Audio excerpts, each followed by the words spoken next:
യൂട്യൂബിന് വിട. സൂര്യയിലെ എല്ലാ പരമ്പരകളും സംരക്ഷണത്തിന് ശേഷം തികച്ചും സൗജന്യമായി സൺ നെക്സ്റ്റ് ആപ്പ് ഡൗൺലോഡ് ചെയ്യൂ. കണ്ടാസ്വദിക്കാം നിങ്ങളുടെ പ്രിയ പരമ്പരകൾ. എന്നോട് ചോദിക്കാതെ നിങ്ങൾ ഒന്നും ചെയ്യാൻ പാടില്ലെന്ന് മാത്രം.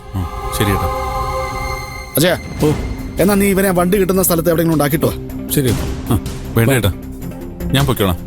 എനിക്ക് ടൗണിൽ 1-2 പേരെ കാണാനുണ്ട്. എന്നാ പിന്നെ ശരി, നീ വിട്ടോ. ശരി ഏട്ടാ. അവനെ നമ്മൾ അത്ര കണ്ണൊക്കെ വിശ്വസിക്കണ്ട. റോഡിലെ ഓട്ടോറിക്ഷ പോലെ അവന്റെ സ്വഭാവം. ഏത് നിമിഷവും എങ്ങോട്ട് വേണമെങ്കിലും വെട്ടിത്തിരിയാം.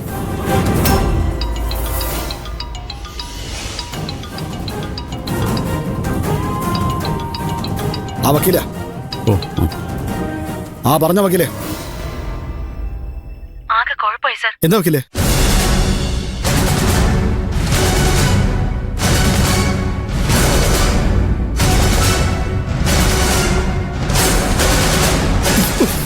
ഈശ്വര, ചതിച്ചോ? എന്താ? ശരി വക്കീലേ, ഞാൻ വേഗം എത്താം. നീ വേഗം വണ്ടി എടുത്ത് എന്റെ പിന്നാലെ വാ. നീ വണ്ടി എടുത്ത് വാ, പറയാം.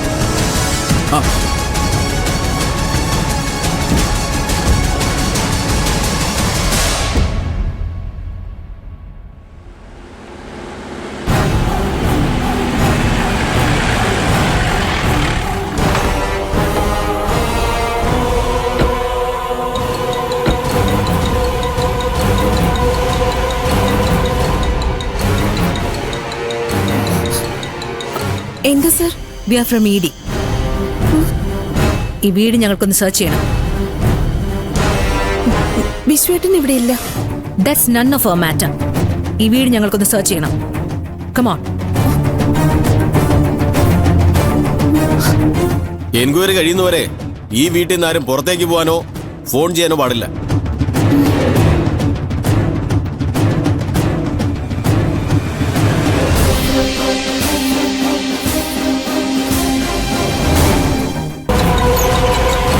നിങ്ങൾ അവിടെ നിൽക്കും. നിങ്ങൾ അങ്ങോട്ട്.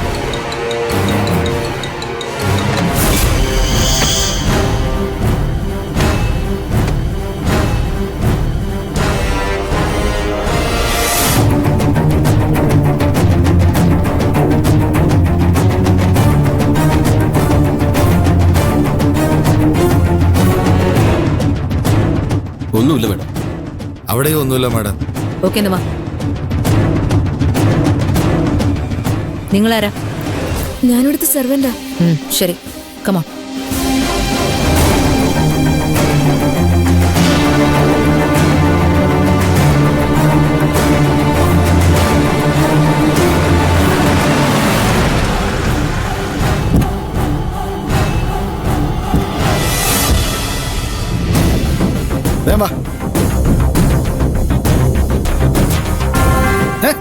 എന്താ എന്താ എന്താണ് പ്രശ്നം? ഇഡിയുടെ എൻക്വയറിയാ മുതലാളി. ഇത് എവിടത്തെ മര്യാദ? മുൻകൂട്ടി അറിയിച്ചിട്ട് വേണ്ട വരാൻ. മുൻകൂട്ടി അറിയിച്ചിട്ട് വന്ന തെളിവുകളൊക്കെ നിങ്ങൾ മാറ്റിക്കളയില്ലേ? തെളിവോ? എന്ത് തെളിവ്? I am Anju Kurian from enforcement directorate. ആണുങ്ങളില്ലാത്ത നേരത്ത് വീട്ടിൽ കയറി അതിക്രമം കാണിക്കാനുള്ള ലൈസൻസ് ആണോ ഈ കാണിക്കുന്നത്? അതിന് ഞങ്ങൾ അതിക്രമമൊന്നും കാണിച്ചില്ലല്ലോ.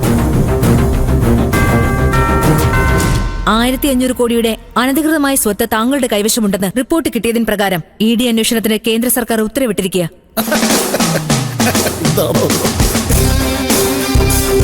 ഞങ്ങളത് അന്വേഷിക്കാൻ വന്ന ഉദ്യോഗസ്ഥരാണ്. ആരാ സാറേ ഈ ആവശ്യമില്ലാത്ത കാര്യങ്ങളൊക്കെ നിങ്ങളോട് പറയുന്നത്? സോഴ്സ് വെളിപ്പെടുത്താൻ ബുദ്ധിമുട്ടുണ്ട്. മാത്രമല്ല, അത് നിങ്ങളോട് പറയേണ്ട ആവശ്യമില്ല. ഈ വീടും നിങ്ങളുടെ സ്ഥാപനങ്ങളും സെർച്ച് ചെയ്യാൻ സെൻട്രൽ മിനിസ്ട്രിയുടെ ഓർഡർ ഉണ്ട്. സെൻട്രൽ മിനിസ്റ്ററോ? ഇവിടുത്തെ MBA MLAയും 3-4 മന്ത്രിമാരും ഒക്കെ എന്റെ അടുത്ത സുഹൃത്തുക്കളാ. പിന്നെ എനിക്ക് ഡൽഹിയിലും ഉണ്ട് അത്യാവശ്യം പിടി.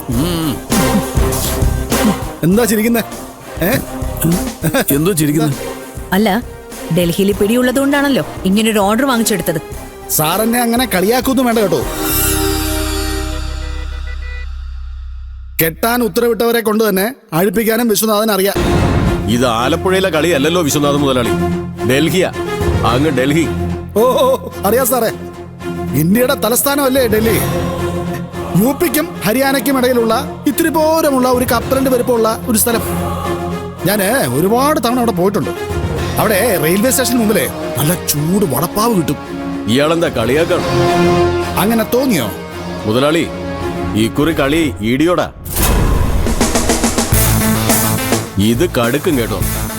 ഈടിയാണല്ലോ, ഇടി അല്ലല്ലോ. കടുക്കുമ്പോഴല്ലേ അതിനൊരു സുഖം വരുള്ളൂ. എന്താ വേണം? ഇതിനൊന്ന് ഒപ്പിടണം. എന്നെ കൊണ്ടും വയ്യ. ഒപ്പിട്ട് കൊടുത്തില്ലെങ്കിൽ കേസ് വേറെ ഉണ്ട് മുതലാളി. ഒപ്പിട്ട് കൊടുത്തോ കേട്ടോ. എവിടെ? ഇതെവിടെ? എന്നാ, നിങ്ങൾ ഒപ്പിടണം. അതിലെ ഞാനോ? ആ അതെ, നിങ്ങളാ വിറ്റ്നസ്. എന്തോന്ന്? സാക്ഷി സാക്ഷി. ഓ അറിയാം അറിയാം. ഒപ്പിട്ടോട്.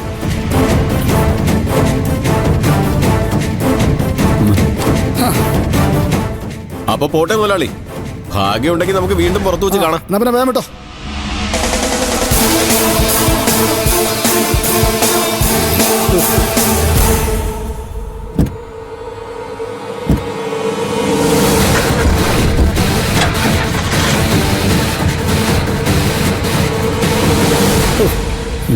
ഏട്ടാ, ആ ടിപ്പർ ലോറി പോലിരിക്കുന്ന SI പറഞ്ഞൊരു ഭീഷണി ഉണ്ടല്ലോ.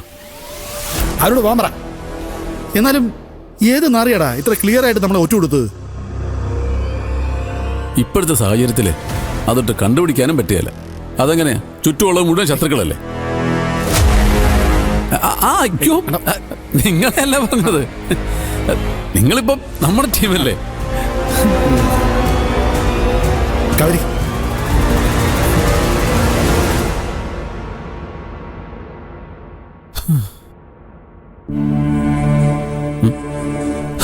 എല്ലാം കൈവിട്ടു പോകുന്ന ലക്ഷണമാണല്ലോ മോളെ. അജയേട്ടൻ ഇങ്ങനെ വിഷമിക്കാതെ. ദൈവം നമ്മളെ കൈവിടില്ല.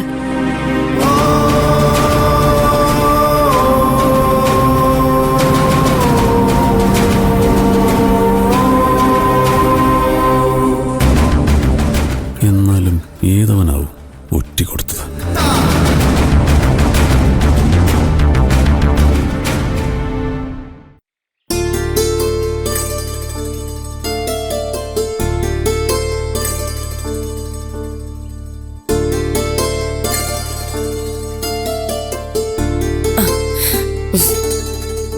മോളെ, എന്താ അമ്മേ?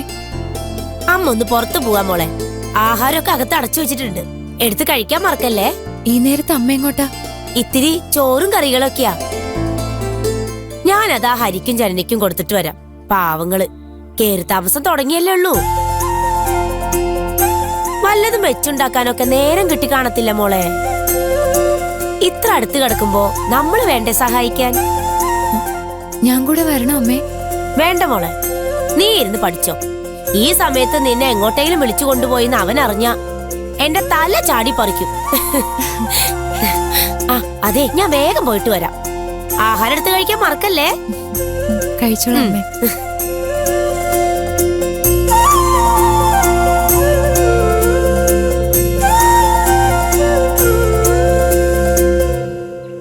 അമ്മേ, കരിപ്പുഴ പോവാന്നും പറഞ്ഞു പോയിട്ട് നീ എന്താണ് എത്ര പെട്ടെന്ന് തിരിച്ചു വന്നത്? അമ്മേ, ആതിരക്കുട്ടി എന്തേ? അവൾ അവിടെ ഇരുന്ന് പഠിക്കുക. എന്താടാ? അവൾ അറിയണ്ട, ചെറിയൊരു വിശേഷമുണ്ട്. അവൾ അറിയാത്ത എന്ത് വിശേഷാടാ നിന്റെ ജീവിതത്തിലുള്ളത്? വിശേഷം എനിക്കല്ല, വല്യളിയനാ. അയാൾക്ക് എന്തു പറ്റി? മാണിക്യമംഗലത്ത് ഈടിക്കാരെ ഒന്ന് അന്വേഷണം തുടങ്ങി.